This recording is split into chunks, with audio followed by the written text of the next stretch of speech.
Hi, I'm Nathan Price. I'm an Associate Professor of Political Science and International Affairs on our Blue Ridge campus. I wanted to give you an overview today of how to read a syllabus.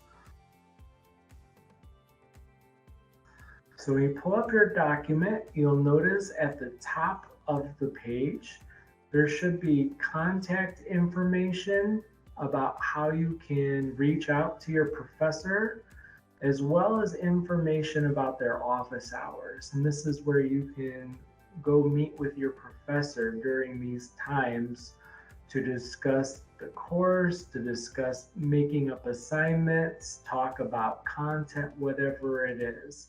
So all that information at the top is going to give you the procedures for contacting your professor with their preferred email and their office information and when they're available.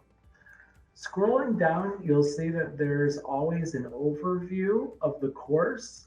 Many topics, particularly in the core, are going to have students that are outside of their major and they might not know about the subject. So I like to give my students a brief 1 or 2 paragraph description about the course. This will give them an overview of some of the key topics that we'll be covering throughout the semester. Below that, we have course objectives for all of our courses at UNG, where we're trying to accomplish these goals with this course to help students kind of have an overview of what the purpose is, of what we're trying to really accomplish with this course. We list our course objectives there that will give you sort of a goal of where we want you to be in terms of skills after taking this course.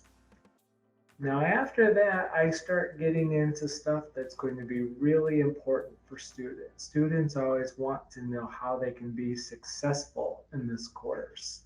So I give them an overview of all the assignments that I have planned for the semester. I give a description. I give how many points the assignment is worth, and I give the relevant due dates. This is sort of the key items that any student is going to need in order to be successful in the course, because it gives you an idea of what's expected of you in terms of each assignment, what the due dates are, and then how many points it's worth.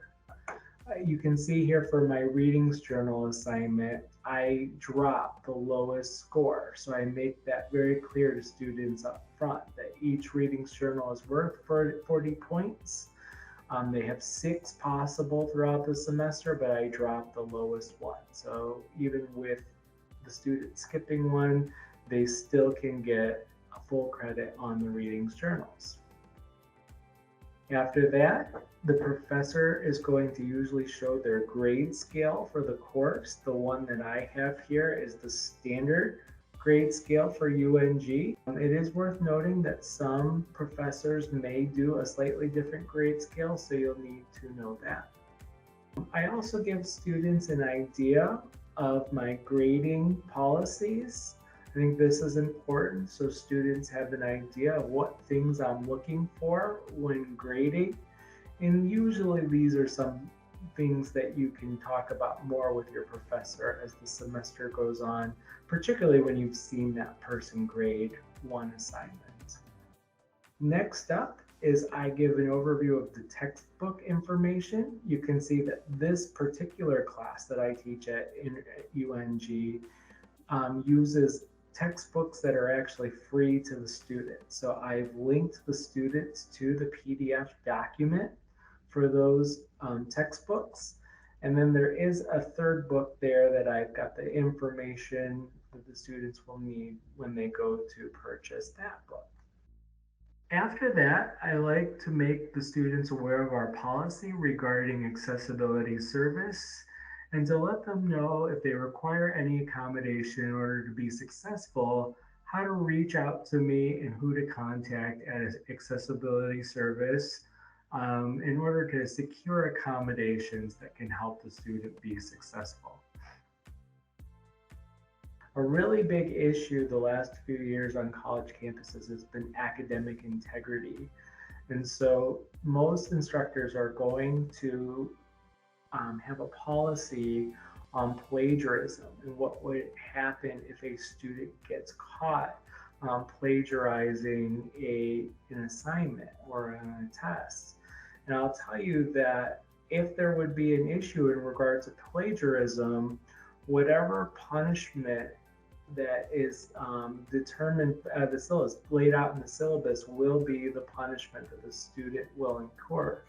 So think of this syllabus as an agreement between you and your instructor. This agreement is going to lay out your expectations of what's expected of you and also the punishment if a student would violate a policy such as plagiarism or any other university or course policy. UNG also offers a supplemental syllabus with more information. I always link my students to that. And then after that, the final part of my syllabus is I give a course outline, a week by week sort of an overview of what topics we're covering, what the readings are, and what the final assignment is for that week. So every week I make sure to tell my students where we are in the course, what we're working on, and I like to do this checklist, just like I have here, of these are the activities for the week to allow the students to be successful. Some instructors recommend that students read these beforehand, before the start of the semester, and they can make a calendar with the days of all the really, really important assignments, quizzes, tests, big term papers, big group projects, etc. Might be nice to put those on a Google Calendar or some other organizing device to allow you to have an overview of your entire semester beforehand. So that's all the various parts of the syllabus. I hope that that helps you in sort of understanding why you need to know this document and review this document carefully. We wish you a lot of success in your studying here at UNG.